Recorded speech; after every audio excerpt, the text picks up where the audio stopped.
Good evening, everybody. Welcome to my first meeting chairing this committee. Hope everybody's well. Just a few things before we start. When you want to speak during this meeting, can you just raise your hand rather than pressing the button, because we're recording the meeting. I've been asked to say that. And I'm going to go around and do some introductions around the room, just so everybody can familiarise themselves with people, because it's the first time we've met. So I'll do that at the end of my introductory piece. Just a reminder, this is the Overview and Security Committee core business. So we're looking at strategic elements to discuss. So if there's anything that I feel or the officers feel relates to one of the other security committees, we'll refer that question to that committee. And I've been asked to remind you not to talk necessarily specifically about cases in your local ward unless they're representative of multiple cases that indicate that there's something going wrong as a trend. You should have all received a copy of the agenda, and I hope you've all read it. So I think we'll start with a round of introductions. I'm Councillor Luke Hamlet for Coybank and Dudley Wood. I am the chair. I'm Councillor Keith Archer, Worsley North Ward, and I'm Vice Chair of this committee. This way. Evening everyone, I'm Councillor Adam Aston, Leader of the Labour Group. Councillor Kasim Ali, Councillor Kasim Magal, should know my name by now, for Netherton and Hollyoll. Everybody else. Do you want to? Yeah, you want to go? Hi, I'm Isabel Monaghan, and I'm the Programme Lead for the Dudley Council Improvement Plan. Brilliant. Jeff Simpson, Intelligence Manager. Hi, I'm Balvinda. You all know me. I'm the Chief Exec. Good evening, everyone. Councillor Thomas Russon. Ian. Councillor Sue Greenaway from Kingston Fed South. Ian Grosvenor, Financial Services. Claire Williams, Interim Section 151 Officer. Peter. Councillor Peter Dobb, Belvale. Councillor Daniel Bevan, Belvale. Councillor Adam Davis, Brierley Hill and Wordsley South. And I'm Steve Griffiths, Democratic Services Manager and the Scrutiny Officer for Dudley. And Karen, do you want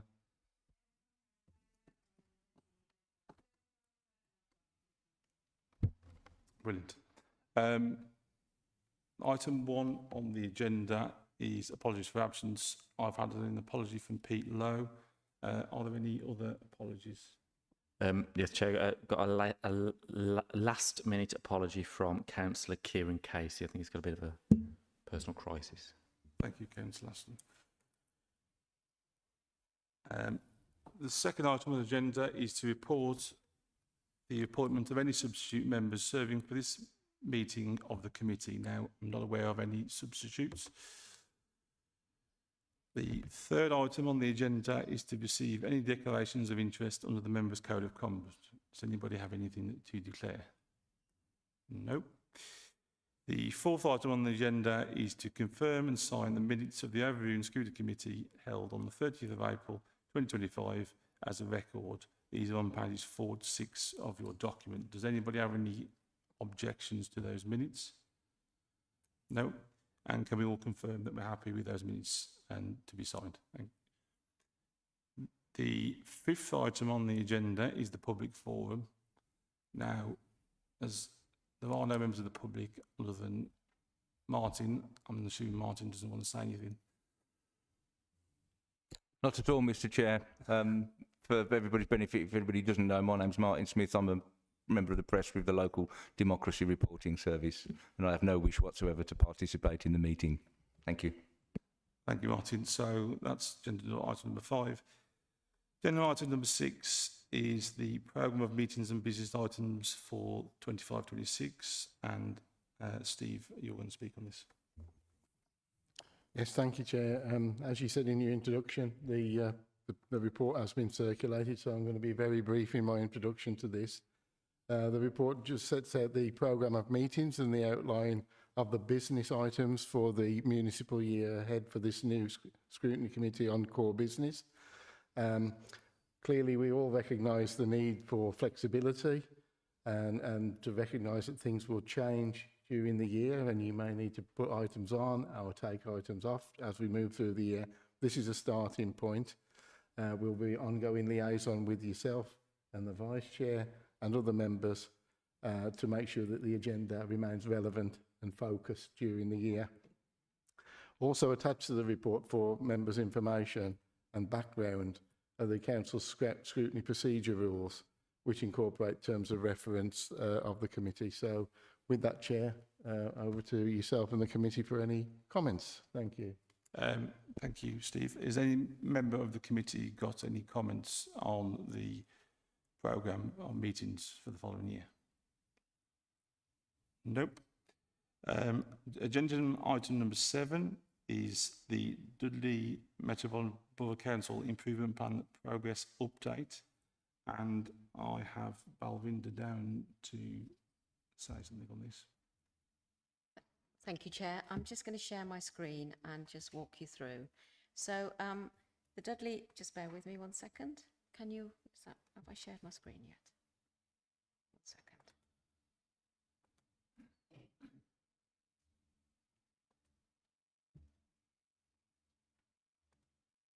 Right. Is that coming through? It is, yeah. Right, okay. So on your screen, you've got an introduction to the Dudley Council Improvement Plan.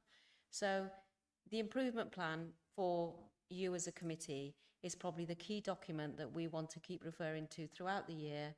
And over the year, whilst I'm doing an overview of it, I would expect, for example, the Director of Adult Social Care, Emma Matthews, to come and talk to you about the work that they're doing in transforming adult social care. So as the core business scrutiny committee, you've also got the remit of transformation. So it will be that you will see wider functions. So from time to time, you'll see, for example, technology come forward. You'll see people and workforce come forward because of the work they're doing. So I'd like this committee to have a good overview across the council of all the main improvement programmes that we're doing. This plan is your overarching plan, and this has been developed, and it will be a 5-year piece of work that will constantly evolve and will constantly add to it. So, now then, why is that not working? Just give me a second. My why it's not working? It's not. Right. Okay. I might have to do it the clunky way, but forgive me. So the background to us developing our improvement plan. The main reason for myself is that the council in the past has never really had what I would call a true corporate strategy. It's had council plans that have gone for 3 years, but they've been fairly transactional. What we've never had is a corporate strategy, and from my perspective, that should start with our community vision. So over the next 10 years, what as elected members you want to be your legacy and what is important for the borough. So that's a piece of work that we're going to do consultation on this year. And then underlying that will be your 5-year corporate strategy from 2026 to 2031. And that's going to be a key strand in the improvement plan. However, we're also a heavily regulated organisation. So in 2023, we had the local government peer review. We had SITFA come in and give us a financial health check, because at that time, if members who were on the council then will recall, that we were going through financial difficulties. And of course, our external auditors, Grant Thornton, made several statutory recommendations. Now, a statutory recommendation from an auditor is effectively a legal order to a council to implement things. And the statutory orders that our external auditor said was that we needed to focus on what was the bare minimum that you could deliver at statutory services, for example. And I do ask members to remember, this is at the time when we were at risk of 114 bankruptcy. So thankfully, we never had to go to that because our finances have turned around. there were other statutory recommendations regarding our finances as a council. So those recommendations still stand, but I am told that the external auditors in their annual report are going to make reference to the fact that the council's improved performance in finances and turnaround is going to be recognised. But of course, we've got our savings plan to deliver. So SIPFA also talked about our financial fragility and reserves and the need to turn those around. They talked about governance, and all of those things have been recommended and are part of your council improvement plan. So governance, financial resilience, culture and vision. The other things that our improvement programme is made up of is we have got a new target operating model. That was approved in July 2024, and we're implementing the first phase of that at the moment. What's the first phase of that? That is bringing all our administrative support, corporate services, so finance, ICT, HR, all those functions under one function, which is core business and the role of this scrutiny committee, to make sure that we deliver a consistent business support to the whole council. So some areas in the council will have quite a lot of support, some areas won't have so much. So this is about equalising it, but it's also about maximising the use of technology. So for example, if a resident can self-serve, but there's a resident who's very vulnerable and in significant need, our operating model says that those who can self-serve should be given that opportunity, but those in need should actually be pushed services so that, for example, if you're not aware that you're entitled to free prescriptions, you're not entitled to, you could have a blue badge, all those things, you have to know that you're entitled to get them. Whereas as a council, we want to move to a more responsive, where we support our vulnerable residents to apply and get the services they're entitled to, because that means that we're actually helping them to get a better quality of life. So the target operating model talks about our governance, it talks about our strategic long-term view, it talks about our operational management, and it talks about, in the main, how do we as an organisation want to be going forward? So what's our performance management arrangements? What's our governance arrangements? So that's our blueprint, and that was approved last July. And then, of course, the medium-term financial strategy. You're hearing about the outturn later, which I'm very pleased to say is a much better position to last year. We put in lots of grip and control. So we put in the value for money panels, which are effectively officers acting as peers, and any spend over £1,000 is brought to those value for money panels and justified as to why it is critical spend. We've got the pay cost control board, which I chair, which is meaning that every staff vacancy that comes up, or any changes to staff pay and grades or working times, comes through that control board, and a business case has to be presented to make sure that it actually is an essential role that we need. That work was started 15 months ago, and I'm pleased to say that that has contributed quite significantly to our favourable outturn position. But I won't spoil Ian and Claire's thunder by telling you what it is, because it's a nice story, so it's always nice to have that on a hot evening, isn't it? And then, of course, you can't deliver a new operating model and start on your transformation journey if the way that you are organised as an organisation in terms of staffing isn't right. Now, we as an organisation have not had a senior management restructure for, I think, 12 years. So the senior management restructure that's underway, and you will know that council endorsed 4 posts. We've got another 6 now that are going to shortly be interviewed.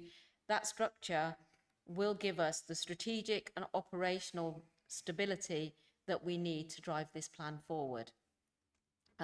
This plan was approved by yourselves at full council in January this year, and it is based on the government's national best value framework. Now, those best value frameworks were as part of the previous government, and the existing current government have kept those in place as well. So we felt that actually it is better to use those themes that are nationally recognised rather than try and invent something ourselves. So the 7 themes are leadership, culture, governance, use of resources, service delivery, partnerships and community engagement, and continuous improvement. So all of those will have director leads as the new roles are appointed to. At the moment, it's myself, but leadership will be myself as the lead, as you would expect as your chief exec. And that is where we are looking at, have we got the right leadership at the right level with the right spans of control? And that's the recruitment we're going through. And the leadership team, from my perspective, should be one that is responsive, that's available to members as our community leaders, and also sets the culture, values and tone that we want for the organisation going forward. We have a fantastic workforce, people who work really, really hard, go over and above, and are very keen to see the improvements because they are proud to work for Dudley. And we want to do everything we can to support them. So everything that has been given to us by way of feedback by SIPFA, by the LGA, by others, is all being fed into this plan. And again, I'd like you to see different people over the year, because I want you to hear it through the words of others who are leading on this to see how it's developing. I do appreciate that this is a transitional time for members, because we are recruiting to the new structure, and there's quite a change in terms of knowing who to go to. My advice at the moment is, if you've got any issues, you've obviously got Dudley Council Plus to report your issues, but if they're of a senior nature, then you've got myself, you've got Nick McGurk, you've got Catherine Jones. The senior management structure was emailed around to all the members, so please do use that. But we are in the transition while we go to the new structure. But the one thing I'm very proud of is, if I look across the board at my colleagues in finance, probably they're the team that has been put through one of the biggest changes. You know, they've had to change the way that we did the medium-term financial strategy. The work they've done that has led to our outturn can't be underestimated. It has been a genuine team effort. And for that, I'm really proud. So despite the fact that we've put people through a lot of change, we've, taken on board all the feedback, which, has been hard, but it is absolutely something we're determined to address. But teams like finance who work in the background, teams like HR, teams like ICT who work silently in the background to deliver services are the backbone of this organisation. And I really want their work to come out in this improvement plan. So what you will see over the year, because today's an overview, is how that is being done across the council. So what's it doing to adult social care? What's it happening in children's? What's happening in environment? What's happening in education, in roads, highways, etc., as well as the corporate services? Because I think once it becomes real to you, then you'll be able to live and breathe. Well, why are we changing? What are the changes we're making in adult social care? And most importantly, how will they benefit those that are vulnerable and that we want to preserve the services they get? So a lot of the work we're doing is about driving out efficiencies from back office services by automating where we can, so that we can really reinvest in that front line, because those are the services, we know that demographically people are living longer, their care needs are more complex. Children, since the pandemic, the SEND requirements have increased. We as a council are determined through this improvement plan to be able to address those robustly, so we as a council can deliver those, rather than saying, well, we haven't got the money to do those. So by focusing on our improvement journey, and it is a big change for our staff, I won't underestimate, this is probably the biggest change they've ever been through in the last 20 years. But that change will allow us to focus on those services that I know you as community leaders value so much. So just to continue going down the improvement plan, I'll just rush through this. So we've got 7 themes which I've talked about. They involve a statement of where we are now, an honest appraisal about where we are now, and what does good look like. So we're not aiming for excellence at the moment, other than in areas like children's and adults, where, obviously the journey to outstanding is where we hope for. But we are saying, what does good look like? And what is the areas that we as a council want to be excellent in? Because you can't be excellent in everything. I think it's any council that says they want to be excellent in everything is going to be excellent in nothing. So this is where your input is really important, about what are the things that are important to you as councillors, because you represent the residents. And we will validate that through the community consultation we're going to do. And then the strategic plans, the community vision, the corporate strategy will all fit into that. And it will all be underpinned by data. It will all be underpinned by evidence. So if I give an example, we've got 24 wards across the borough.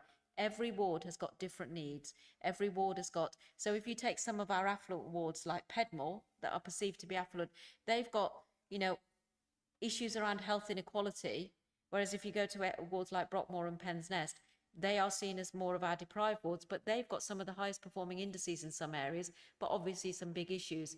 So rather than going forward with a universal offer, we are wanting to produce more tailored functions around the needs of each ward.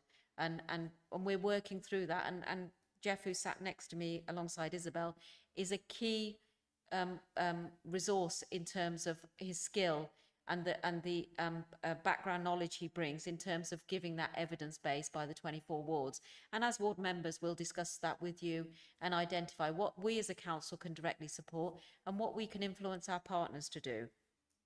So, and of course, supporting our improvement plan is the governance. So project steering groups, the project board, we're putting in place a lot more grip and governance around some of our capital programs, around some of our companies. So, you know, we have Connect to Dudley, which is our own council agency, the Very Light Rail Innovation Centre, you know, really important asset. And we're doing some, you know, some big things about really moving that into, you know, decarbonisation and being leading on that. So all those areas, we are looking to make sure that the right governance is in place. But of course, supported by a very strong foundation, which is our corporate teams, who, as I say, behind the scenes, do all this work silently. And I just wanted to recognise them tonight because they don't often get mentioned about, but actually without them, this organisation would really struggle. Well, we'd probably collapse, really. But just to talk about some of the work that we're doing. So what does a route to good look like? So that's understanding where we are. It's about member training. It's about member officer working. It's about, you know, this committee and you know, effective scrutiny. You know, are you scrutinising? Are you holding me to account for the progress we're making on the improvement plan? Are you saying, you know, challenging us? Are we going far enough, or are we going too far in some areas that may not be important to our residents? And you know, what are our accountability frameworks? So what they mean is, as your chief exec, what do you hold me to account for? What do you hold Jeff to account for? What do you hold Ian to account for? And how do you judge their performance at a high level? So we're doing all of that. There's the senior restructure, the wider organisational redesign, and then there's all our systems and processes. How can we streamline them so that we get more effective decision making? And then how are we developing that culture of continuous improvement? So nothing ever stops at a council. We look at what we've done, we continually improve in small bites, and that becomes our day-to-day working. And then finally, looking at who is doing the best in class across the country and what can we learn from them. We don't have to invent everything ourselves as a council. We can learn from others, and we are certainly doing more and more of that. And getting to know our partners and holding them to account more than before. So you can see the timeline where we are now. You know, we've done a lot of work on member training. There's a lot more to come. The accountability framework is developed. The senior management structure is underway. So every time we come back to this committee, I'd like to be showing you that grid line going up. But more importantly, in future, telling you the so what has happened as a result of what we've done. So very quickly, before I pass over to Jeff to show you the work on data that he's done. So just an example of how every project is being managed within the improvement plan. So this is the use of resources theme. So this will cover how do we use our workforce, how do we use our money, how do we use our physical assets, how well do we work and make, you know, our partners really, you know, deliver for us. And underneath all of these, there are clear plans that are led by Isabel that check and challenge the progress, whether they're making the impact, and how we monitor improvement and progress. To be absolutely honest, this plan was approved in January. We're still building it. We're still building the improvement team and the transformation resources. That will come over the coming months, but we haven't waited for that. We've started incrementally to see what can we do now and what can we build that's starting to incrementally move us onto the journey that we want to be.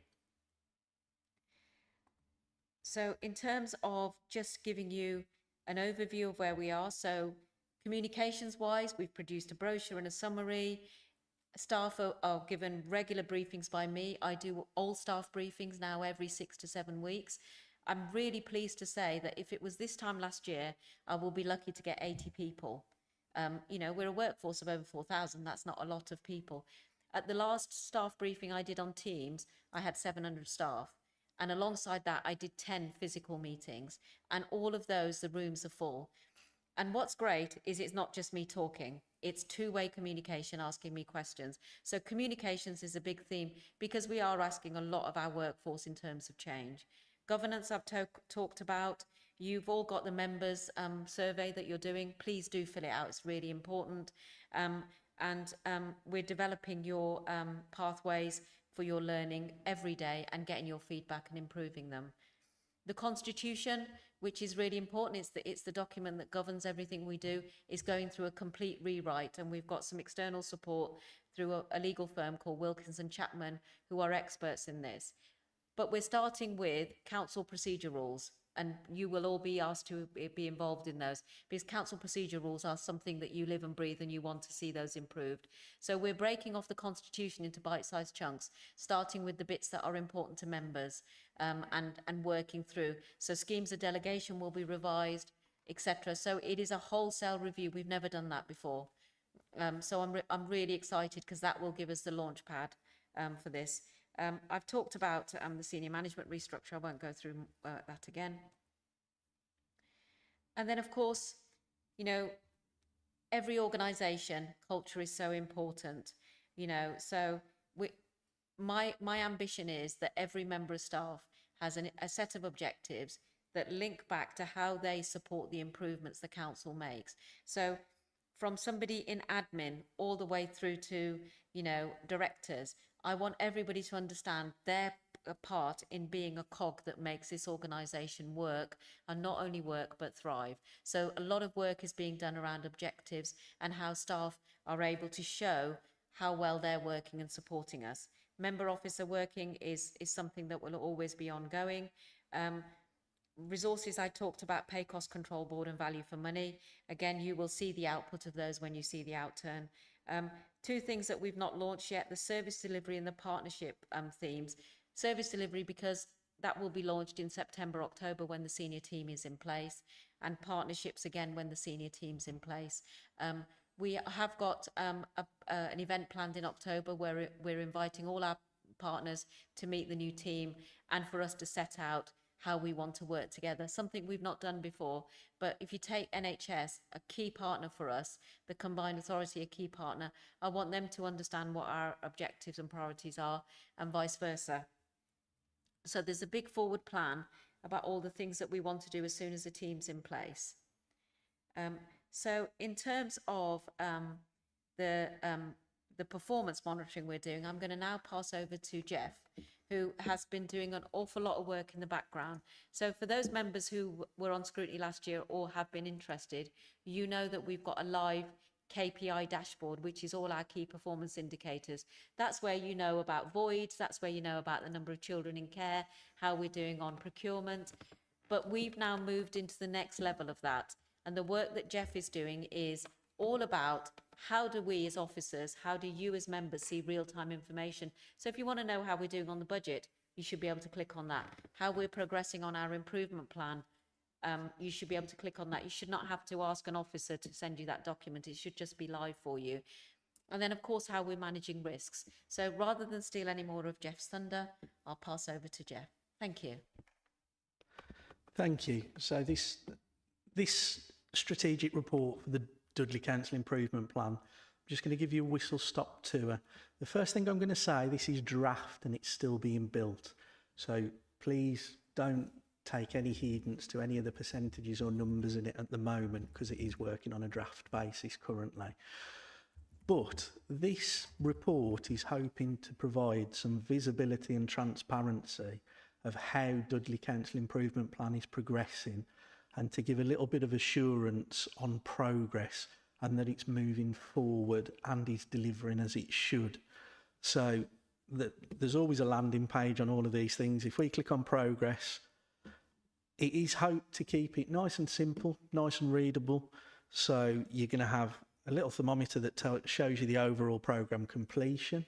All of this is going to be driven from the systems that hold the projects and the risk based around those projects. In each one of our best value themes, so leadership, governance, etc., as we've just been through, you will see a percentage completion. So you will be able to monitor the progress of completion of tasks within each one of those best value themes. You'll also be able to see green for completed, blue for finished, etc., etc. So there'll be a RAG rating to see what's happening. So at a very high level and a quick glance, you should be able to fairly easily see progress of this improvement programme. If you then want to dive in further, because there will be people that are happy with that, just to give assurance, there will be people who need to go in and see some more detail as we go through. If you want to look at leadership, for example, that then breaks you down into the tranches within leadership. And you can see the progress of each tranche and make sure that that's on track and the progress is moving forward. You can actually go even further into that detail and see the outcome progress of each tranche. You can see the deliverables of the tranche, the activities that are going to be outturned and the percentage completion. So that's just one element which will track progress and ensure that things are moving forward on the improvement plan, as very often we don't have that kind of insight on some of these plans, and a lot of councils have a plan but there's no visibility or transparency on it moving forward. We do at some point in the future, once we've signed it off, we do also hope to have a risk page where you can monitor the risks of all of the programmes within that plan. And again, you can see where there's any slippage. You can see how many projects there are within each. You can see a risk matrix of those projects. You can go into the detail of that plan, find out the end date, the outcomes that are expected, what may be at risk, what's in progress, what's to be highlighted. Just again to bring some interactive transparency to the programme.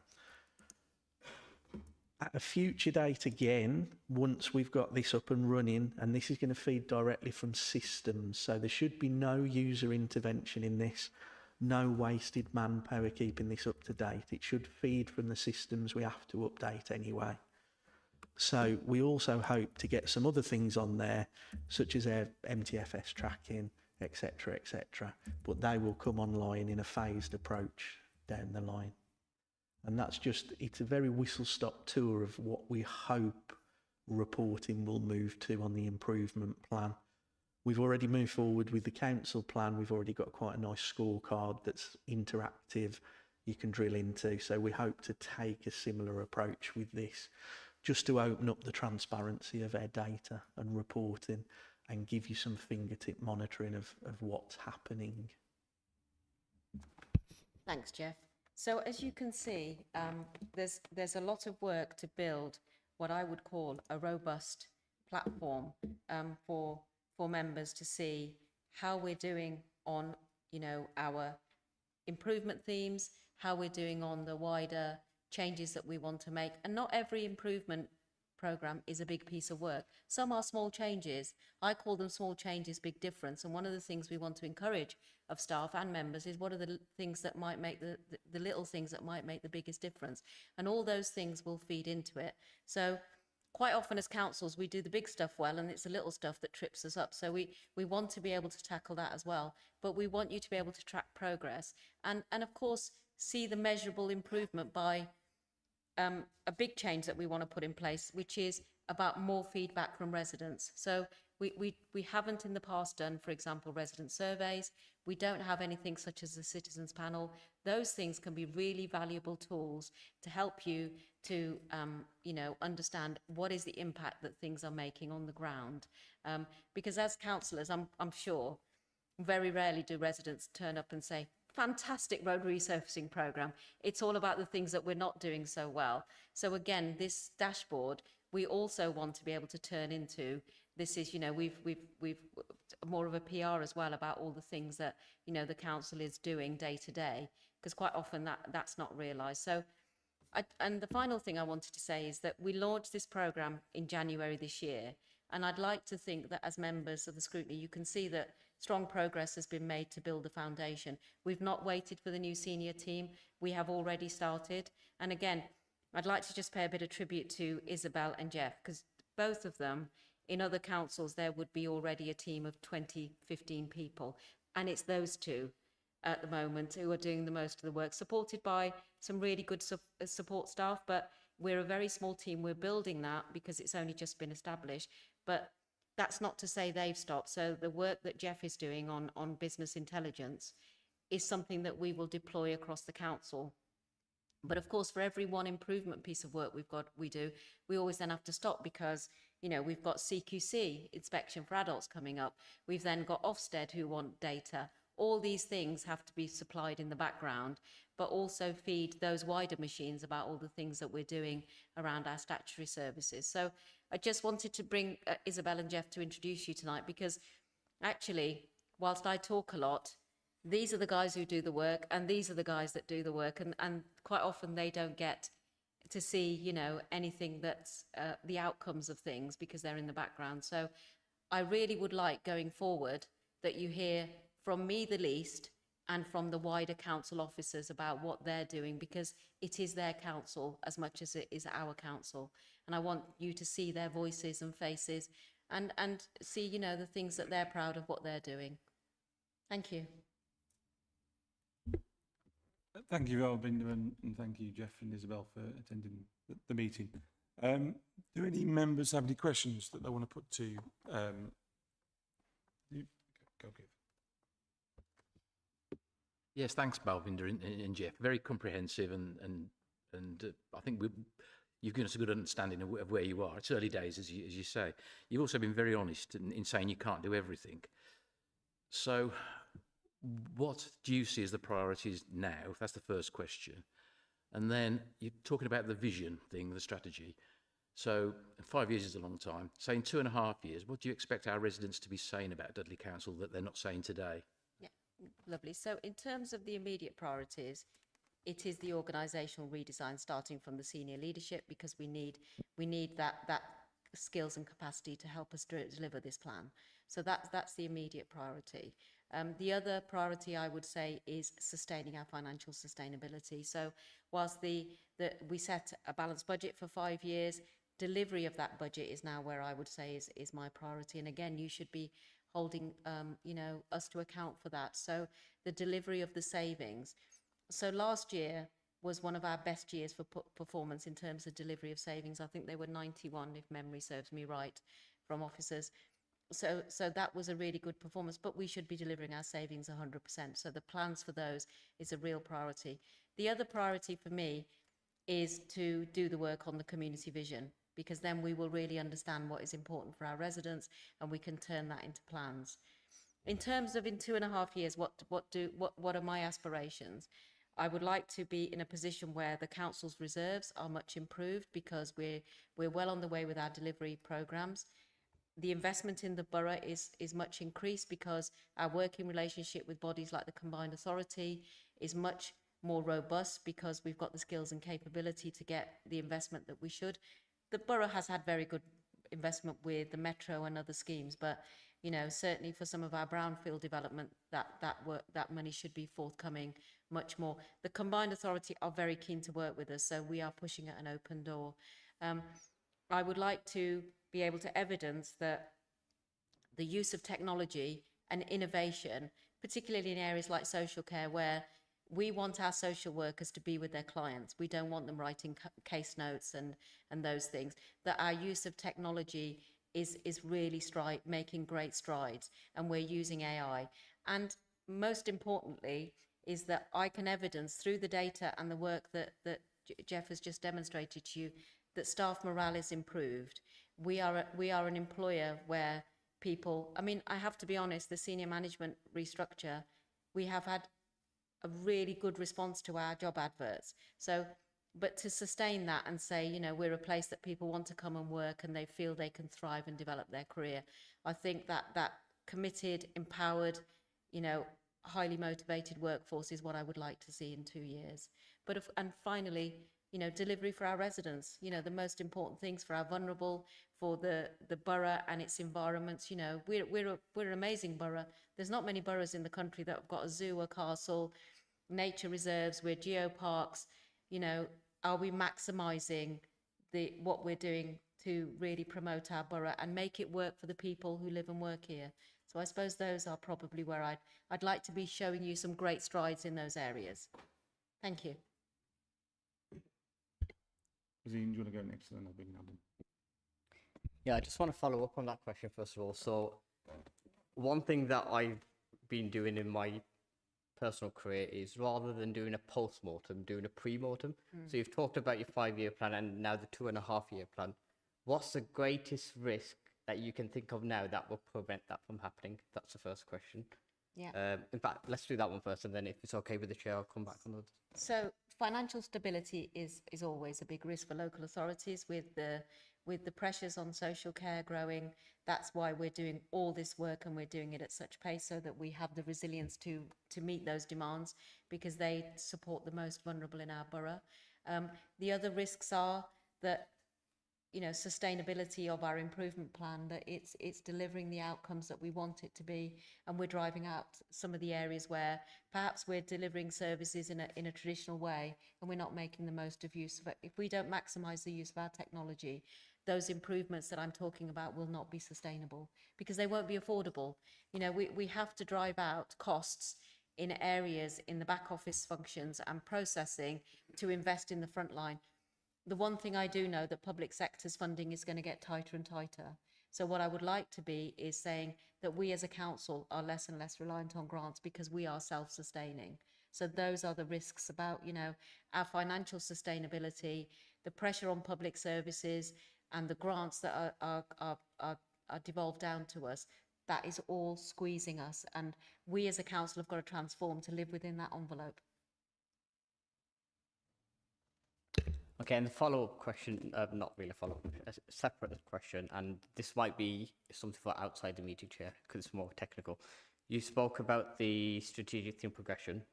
When are we looking at... The strategic, sorry? Sorry, the platform that you were showing us. When are we looking at rolling that out for the dashboard, sorry? Oh, what's the timeline of the dashboard? Yes. Are we looking at rolling that out as a trial, similar to how we did the My Council at Dudley, or is that a whole thing? And in terms of the measures, I'm presuming it can only be based on quantitative data and not qualitative data, because how can that be measured? So you can measure qualitative data. Yeah, but sorry, that's why I said it might be a conversation for outside of me. How is it going to be measured? So I'm more than happy for Jeff to talk you through the detail. But for example, in terms of key performance indicators, that dashboard's live now, so we can share that, and I believe it is shared with members already, so we can talk you through that. In terms of these dashboards, the MTFS is a work in progress. I'm more than happy if any members of Scrutiny want to test any of it out. I don't think we've got to that point yet, but Jeff, do you want to come in on that? Because I think that would be really good to show you real progress. Yeah, definitely. And we have got a timeline in place for the improvement plan dashboard, which we're hoping to get a test bed out from early in September. So those people can start testing it, seeing what it's saying, looking for any shortfalls in the information it's giving, and then expand it from there.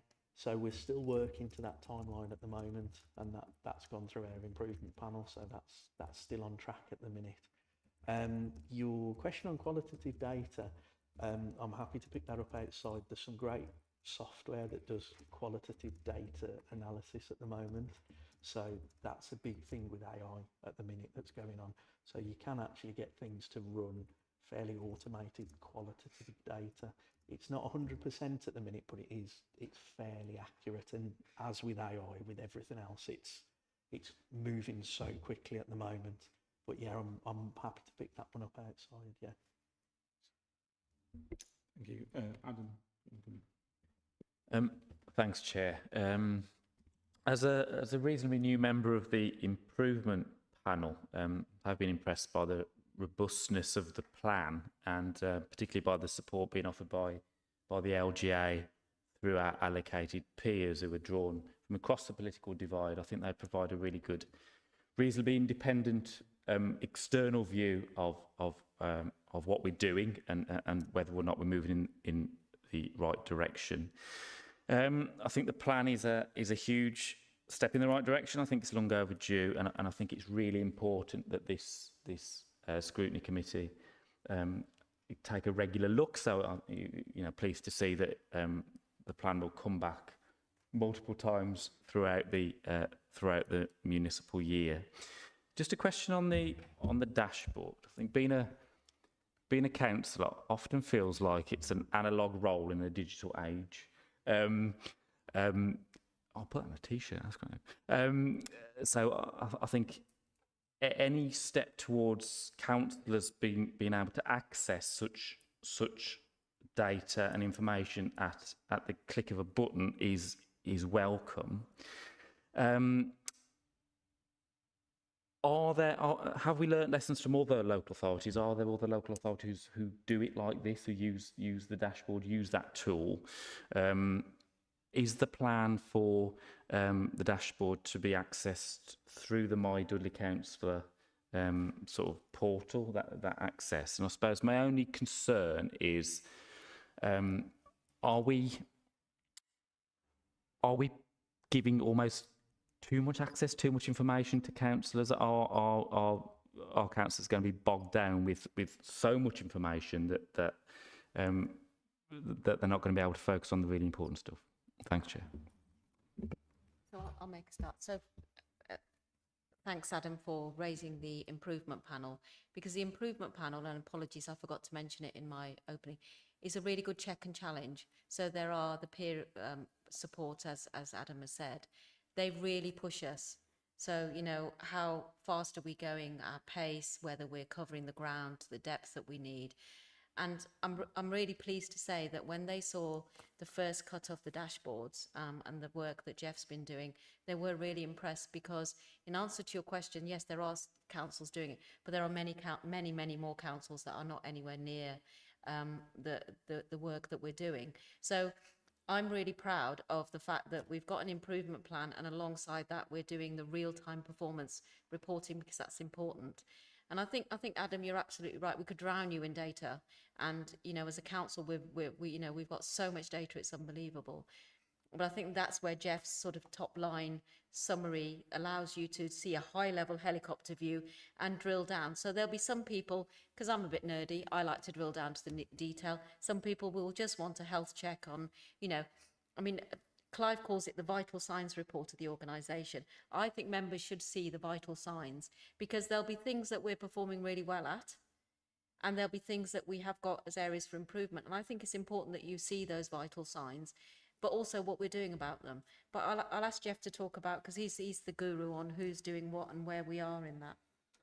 So I think in answer to your question about have other local authorities done this, yes, they have, but I think we're pushing the envelope further with what we're trying to achieve with ours. So I think other local authorities have, but they haven't given such real time or some of the information at your fingertips that we're hoping to give. So the other thing I would say, so there is a risk, I do accept there is a risk that we'll overload with information, and I think that's part of my role to make sure we get that measure right and we keep collaborating to ensure that is at the right level. So one of the things I would say as well, you don't want to make all of your information transparent, because people will stop looking. And there's nothing in my industry, there's nothing worse than a product that nobody opens, because it's wasted resource, it's wasted manpower, it's not driving decisions, it's not driving questions. The aim of any visualization product like the dashboard I demoed is to prompt questioning. And if we're not prompting questioning from the product, I'd be asking a question myself, do we need the product? If nobody's got a question on the product and what it's telling them, really, do we need that information out there? Because it's not getting people's brains firing on what they need to ask. And that's the whole idea of that visualization of data, is just to get people to say, okay, so why is that happening? Well, what could we change to make that different? And to prompt that further questioning, to drill into the data and provide the answers. So yeah, it is a balancing act, I do accept, yeah. Just before we begin, Adam, is there, you've mentioned about how councillors engage with the data, the software. is there anything, have we got anything in place to, once it does get up and running and councils are using it, to measure what whether the councils are actually using it and whether they're actually taking stuff from it? Because obviously if the councils aren't using it, it's a waste of time, isn't it, really? So we can measure the usage as with anything in data, and I am a data nerd, I will hold my hands up to that, but we can, basically everything is measurable. So we can measure who's accessing, what time of day they're accessing, how long they're looking at. If there's a particular part of the dashboard that people are labouring on, we can measure all of that.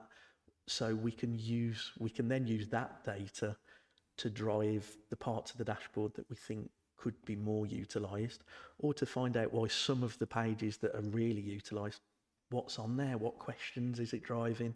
Do we need another data set? Do we need another drill down from there to go a deep dive into some of the data to prove its worth and answer some of the questions?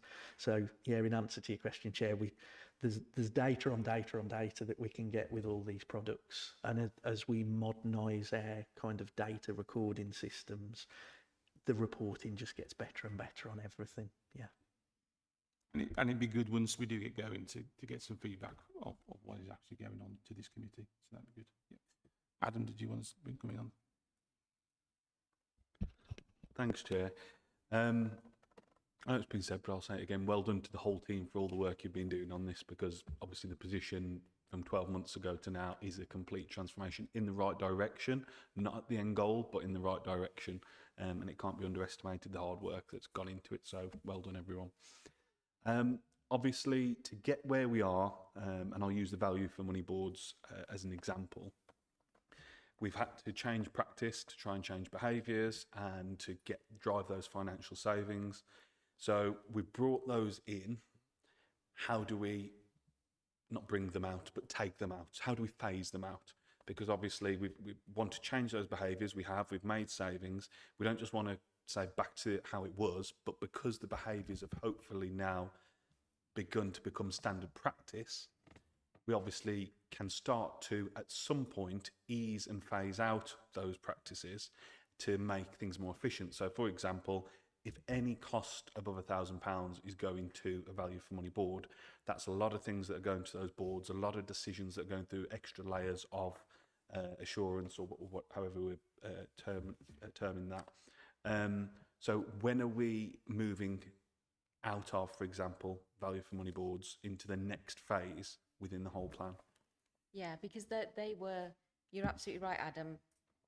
Pay cost control board, value for money panels were put in place to ensure that everybody was part of the change that we wanted to see, particularly around the finances and our establishment. You don't want those in forever, because they are a resource intensive. You know, they take up a lot of time. What they have achieved is that change of mindset, and I'm going to be honest with you, they are more stringent than I ever expected they would be. We had one team whose hot water boiler broke down.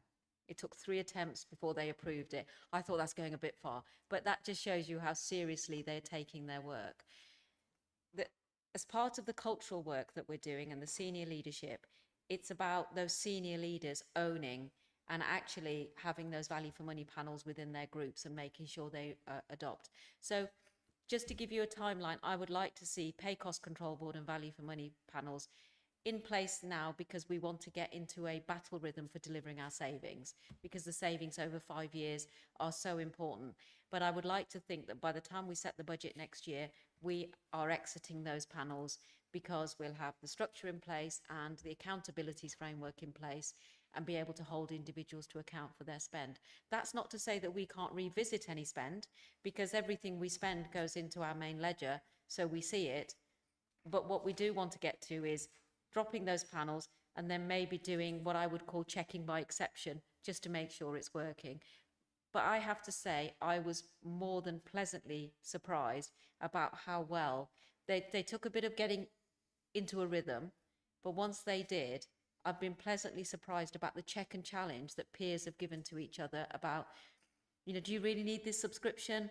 Is this piece of work that you do annually, could you do it every 15 months without losing any, you know, quality of service? I think that's been really good. And it's also been good for the staff, because actually they've started to see the value of the Dudley pound and looking at where it adds most value. So I think it's had a training and development element.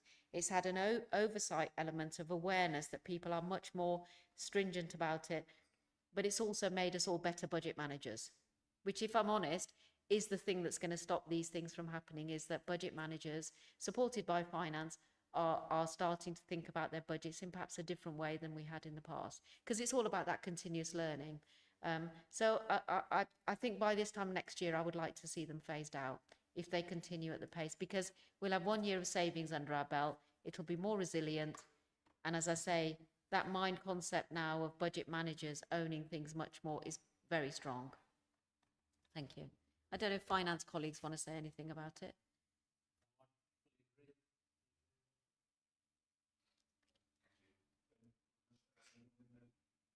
Can I have another one in, Chair?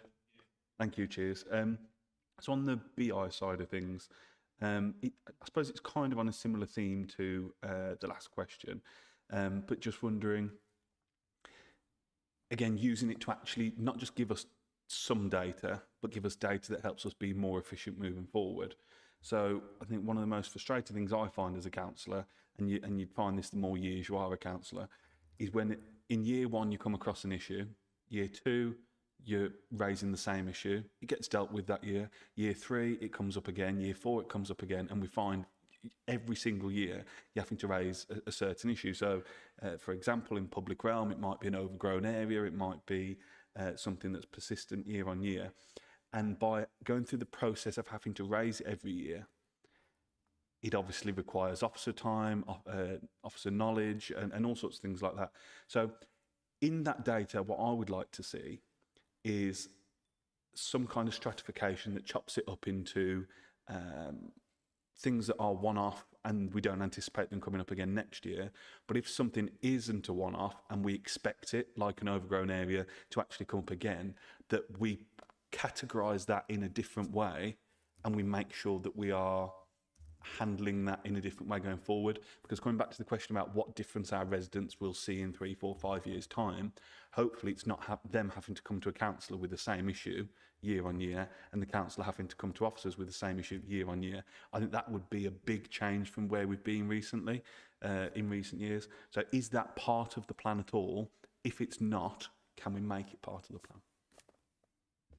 So I think previously it would have been very difficult to do something like that, just because we hadn't got the tools, we hadn't got the technology, and we didn't structure our data in a way that it would have helped.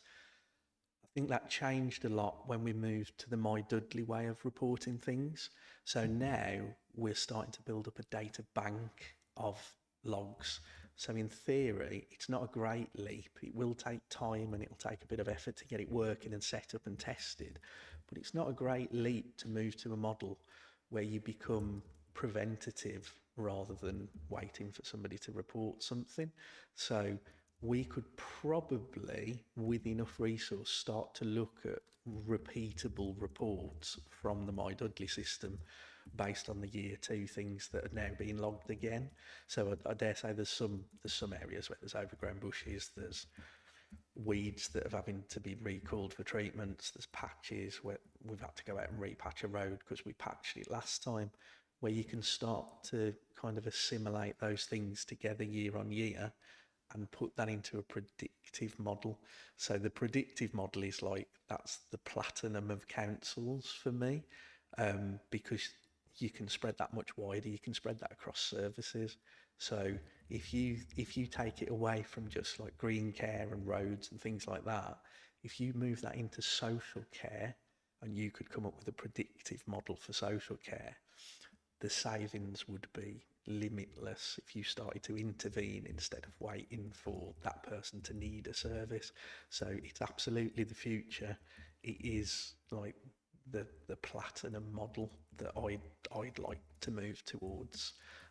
It's just data, getting the structure in the data, getting the resources to be able to do it, and then moving more to predictive analytics than just reporting. But obviously it's a staged process because you've got to get your reports of data before you can then start using them to forecast. But it's definitely doable. and I could see it being doable within that 5-year window. Yeah. It's just a quick comment, and that's why I'm raising it now, because we are at the beginning of the process. So I'm thinking we need to start, in order to stratify the data, you've got to collect it and categorise it in the right way now. It's no good coming back to it in 2 years' time and saying we wish we'd logged it all in a certain way. So yeah, if we can do that and we can try and embed that at this stage, I think that'd be a really positive thing. Thank you. Thanks, Adam. Has anybody else got any questions on this particular bit? Just one final point. We've talked a lot about what we're going to see internally, but really the most important thing is how much can our residents track what we're doing. So for example, if you imagine that you get an abandoned car, we sometimes get 100 people reporting it because everybody wants it moved. If the systems we want to develop will say, right, Jeff's reported the abandoned car, he's number 1, Balvinder's 2, Isabel's 3. Balvinder should get a notification, this is what we're planning. We were already notified of that car. Thank you, we are onto it. That reassurance is given, but when that car's removed, everybody at the same time gets an email to say it's been done. And that's the system we're going for. And actually, as a council, we've got in-cab technology on our waste vehicles, so it allows us to do a lot more that we can build on. So it isn't all about starting from scratch. A lot of our systems that we've got already do it. We've now, we just need more Jeffs and more sort of, developers to help us really deliver that, because there's nothing more rewarding than reporting something and being told it's fixed. The worst thing is when you report something and there's nothing responded back. And what we want to do, and what I particularly want to do, is to be responsive, but without it being a drain on resources. Because if somebody manually has to tell you they've done something, it'll come when they've got some time. Whereas if it's automated, and if our new waste fleet, one of the big things that we can do is put, and this is something we're talking about, is sensors on them that could maybe check the quality of our roads and things like that. There's all sorts of things that technology can do that actually is within our grasp that perhaps wouldn't have been a couple of years ago. And like Jeff said, is the work we're doing on data, we are ahead of others because of the way we're trying to plan it. But wouldn't that be great that we can leapfrog over for a certain few things on things that are valuable? But most importantly for me, it's not just internal oversight. It's, what do our residents see, and what are they able to see, rather than having to wait for us to tell them. Thank you. Thank you. Has anybody else got any questions? Thank you, obviously, Jeff and Isabel, for coming, and obviously for sharing that information. And hopefully we'll hear some updates of the progress in future meetings. I think, Chair, just to reassure the committee, going forward, today was quite dry because we gave you an overview. Going forward, you'll have material matters that are more meatier. So, for example, when we talk about the transformation programme in adult social care, that will give you real living examples of what we're doing. When we talk about some of the work that we're doing on the savings, I want the improvement plan to be brought to life rather than being a document that we talk at, rather than, it's almost like, when Alice jumped into the looking glass, you want to be able to feel it and touch it. So hopefully going forward, it'll be a bit more interactive as well. Thank you. Thank you. If there's no more questions, I'm going to move on to agenda item 8, which is the future of Your Home, Your Forum update, and is a presentation from Hema and Manjit. They're both online. Can you hear me? Yes. Yep. Do you want to start? Yep. Thank you very much. Good evening, everybody. I'm Hema Shukla, the Interim Director of Public Health, and Manjit, the officer who has been leading here, is here with me. We have a presentation which we will go quickly because this is an update. Manjit, do you want to share that? Because my internet is playing up. Yeah. Thank you. So just as a background, the committee will remember that there was a lengthy discussion at the last Scrutiny committee in terms of the future of Your Home, Your Forum. Manjit, do you want to move to the next one? Next slide, please. Can everybody see the slides? Hello? Yes. Yes. Yes, we can. Okay. So if we move to the next slide. So as I said, that this was brought to the last Orange Scrutiny Committee, and it was based on the discussion that this current structure is not working and we need to do something else about it. And there was discussions and forums, and the findings were taken to the last scrutiny committee and discussion was done. The next, so Manjeet has very much done the decision-making process, because it's just to give us the timelines in terms of the decision on this item. We took it to the cabinet policy group, and we discussed they discussed the recommendations and gave their views on those recommendations, and we have put them together. So if we take to the next slide. So these were the recommendations from your committee in terms of the geography. People felt that we need to strip back to the ward level rather than the current forum.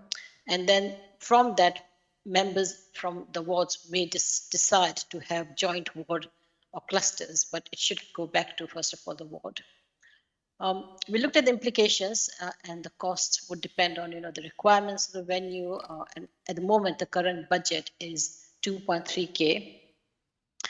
However, I think the main thing was that the cabinet policy also agreed that it should be the geography should be at ward level, and the other discussion, the comment was that maybe the police may consider reinstating the separate meetings. So they have packed or similar. And I know they did say that they have their own community forum meetings where people are most welcome to come, and they may be at a larger patch. So that could perhaps work for different things.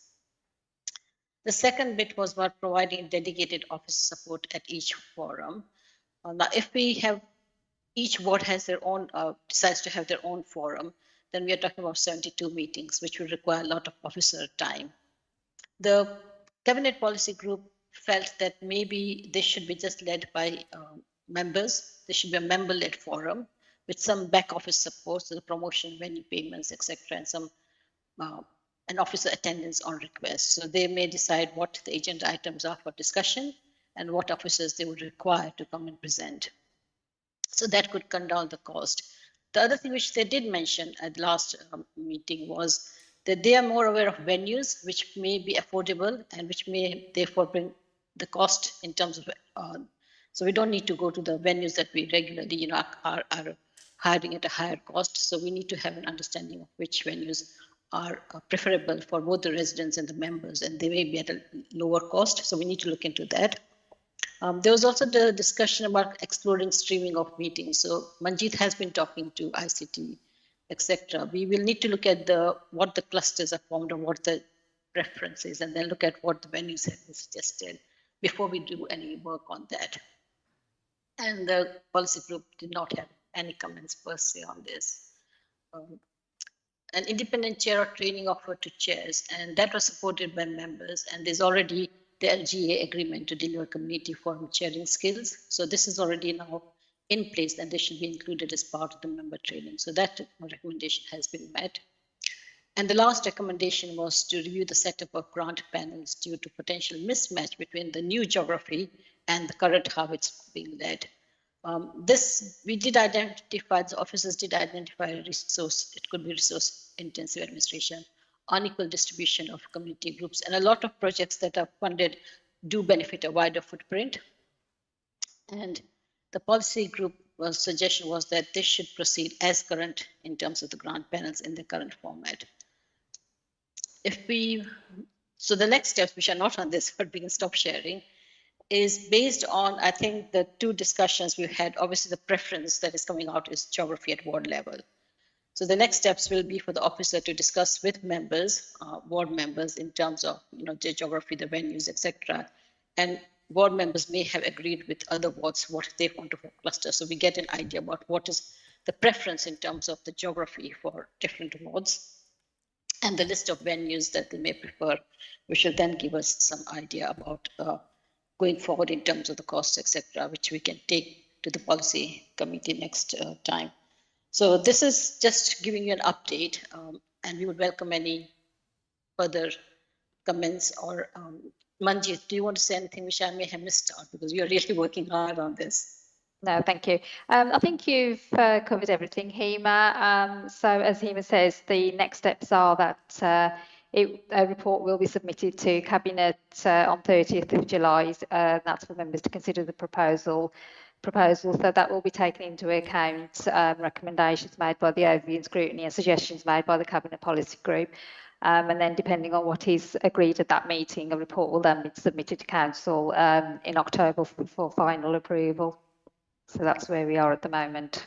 So there'll be further details in the report to Cabinet in July. Can that report that's going to come out at the end of July, will that get shared with members of this committee as well? So we've got...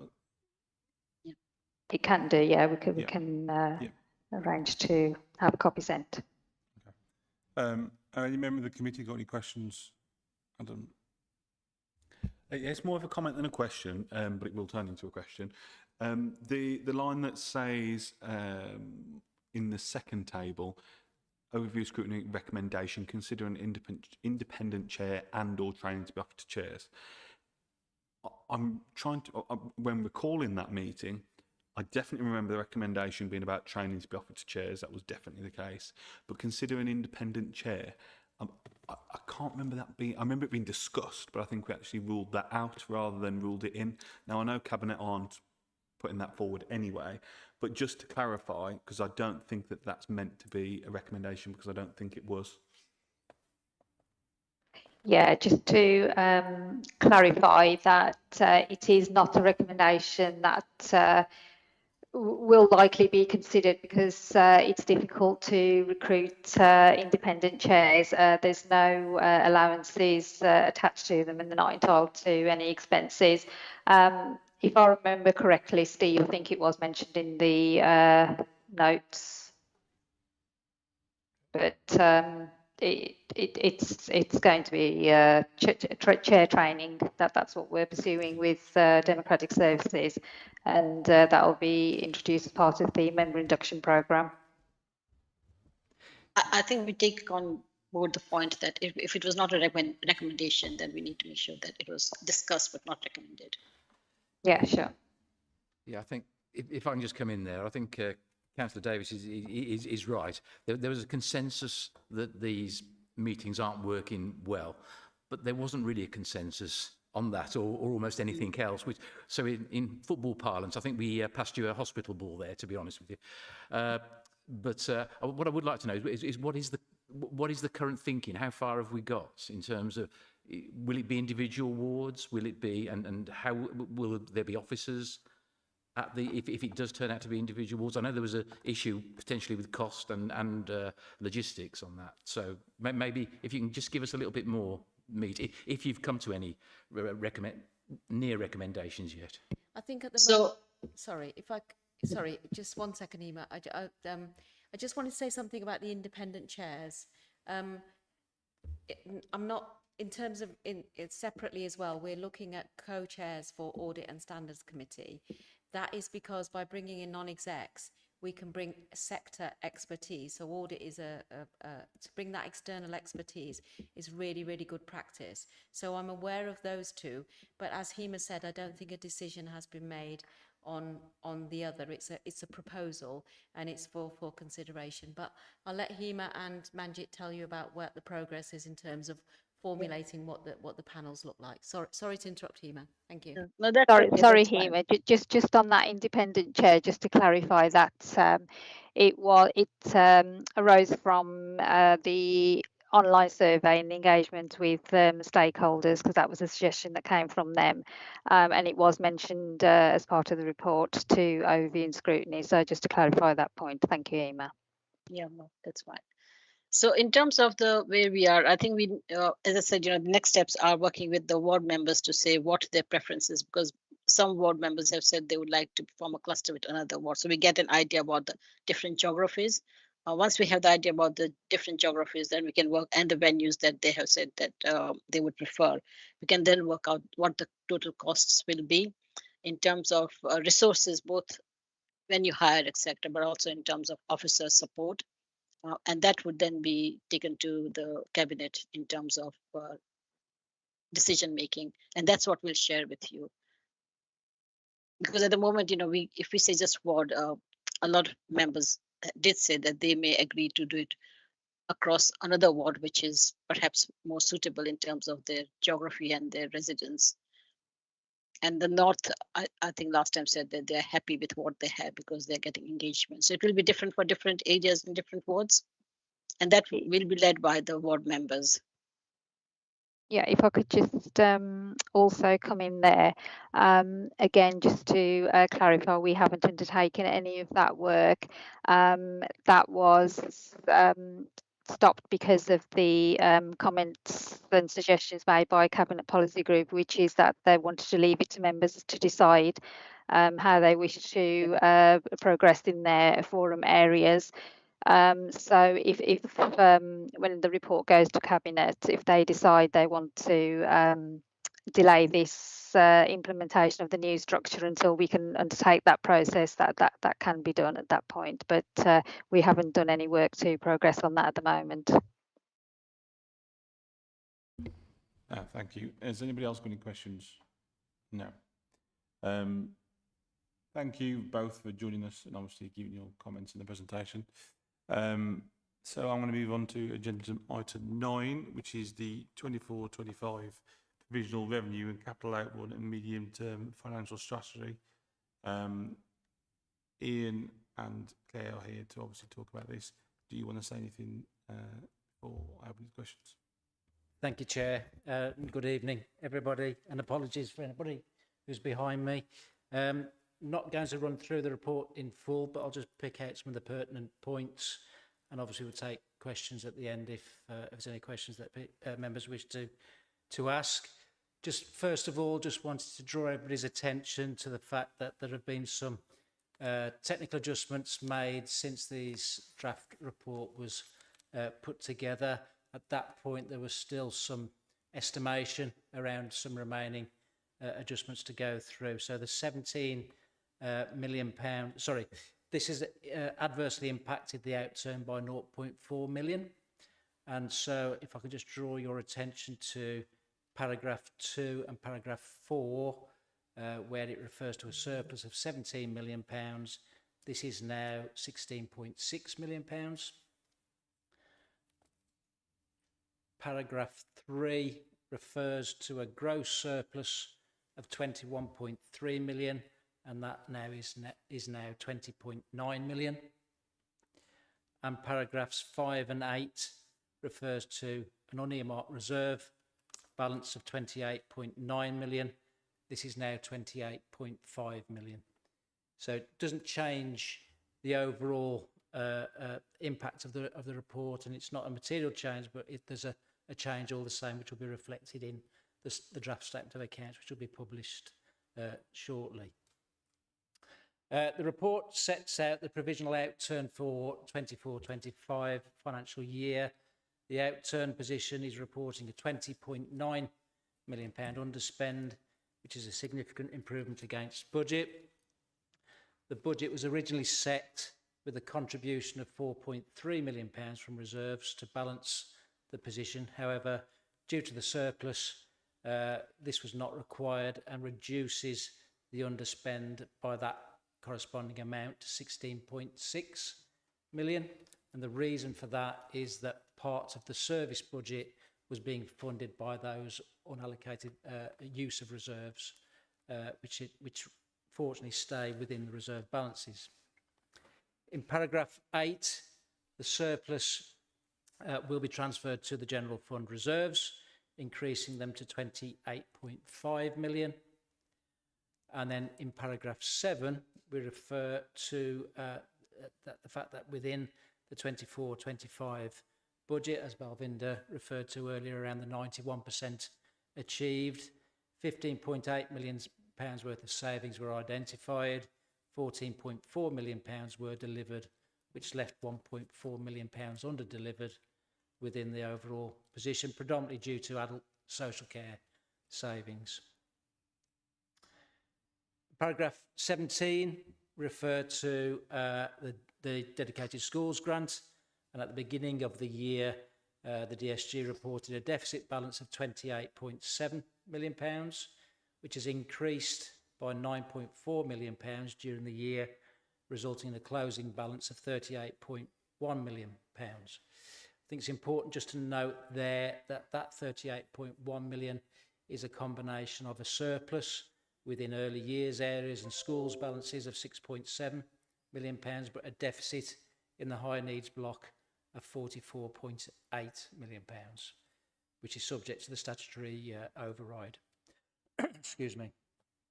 Paragraph 22, the capital budget was £118.3 million and the out-turn position was expenditure of £96 million, resulting in a variance of £22.2 million, of which 13.2 will be rephased into the 25-26 financial year and will be brought to Cabinet and Council for approval. And £9.9 million is a true underspend that won't be brought back into future capital programmes. The report provides more detailed information, and happy to take questions from the committee if anybody has any. Thank you. Thank you. Do any members of the committee have any questions on this? Yeah. Thanks, Chair.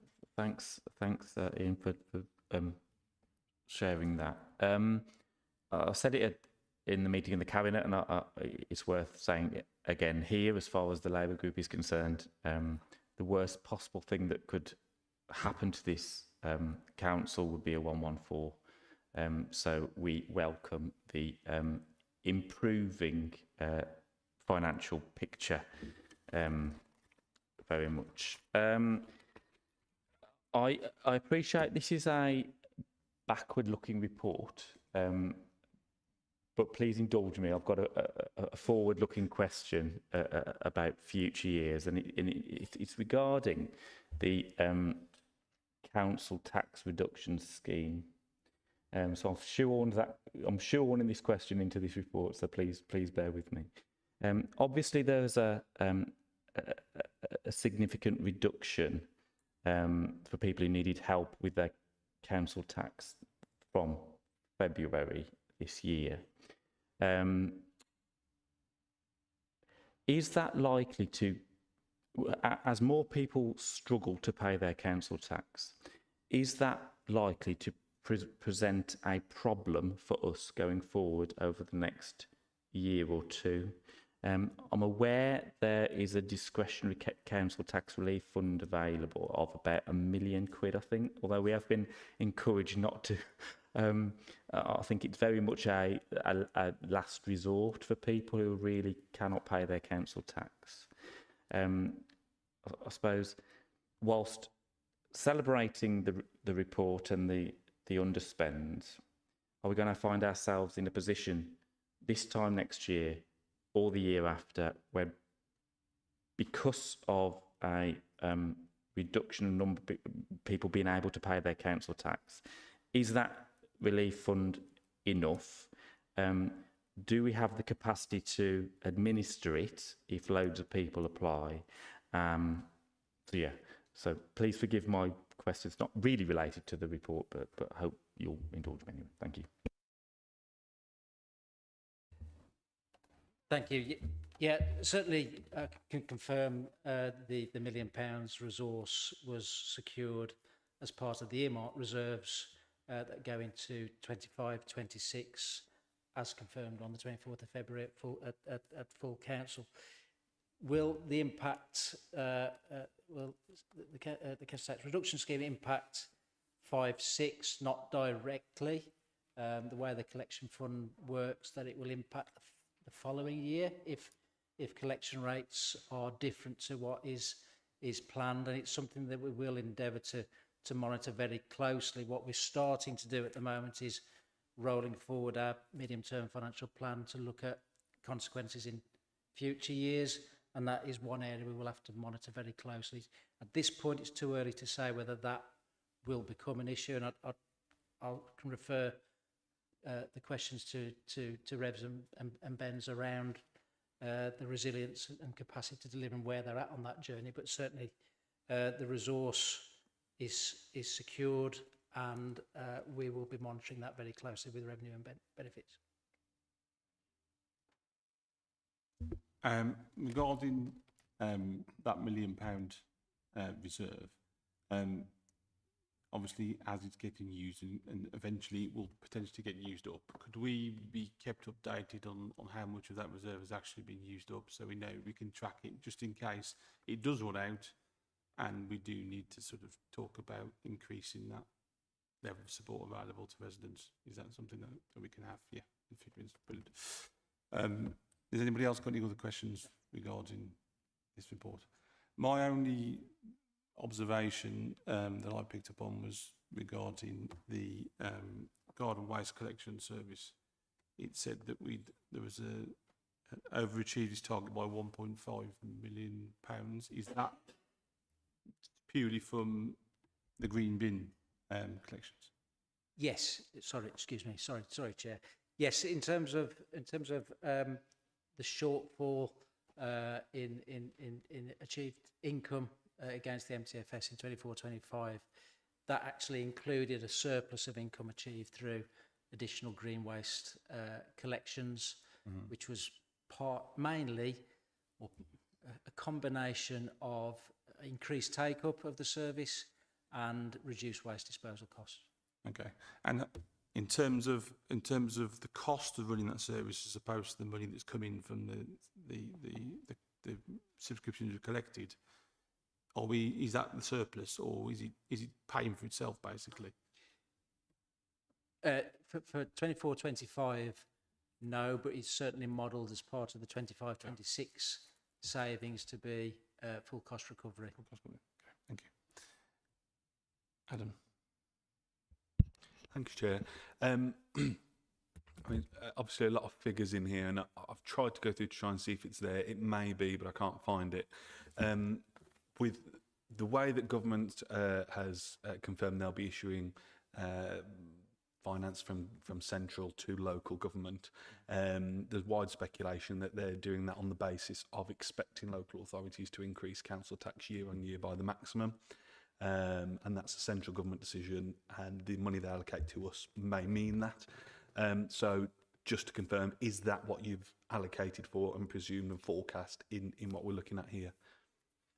In terms of forward-looking in future years and the 5-year budget that was set, it included an assumption that the maximum uplift was applied year on year. So yes, we are. Yeah. Okay. Thank you. I've got another question regarding the reserves, which is obviously the big thing that we talk about, this general reserve. My understanding from the budget that we set in February, we were targeting £5 million per year. Obviously, from these figures, we've almost done 4 years worth of reserves into the fund already. Is there any sort of consideration being to what the actual target is now? Has the reserve target moved from where it is? I'll answer this question. We are about to update the medium-term financial plan and reassess the required level of reserves, but Dudley is well below what the metropolitans are currently holding, and the 5 million in the MTFP is affordable at this point. So the 17 million that's come in has helped us significantly to get us to a balance that Dudley needs in future, because the 5 million still wouldn't bring us really anywhere near our metropolitan councils. Yeah. Okay. Has anybody else got any questions? No. That brings the end to item number 9 on the agenda. Item number 10 is to consider any questions. I haven't received any questions. They need to be received within 2 clear days. So I haven't got anything else on the agenda. So I think that's the end of the meeting. Thank you. Thank you, everybody, for attending. Thank you.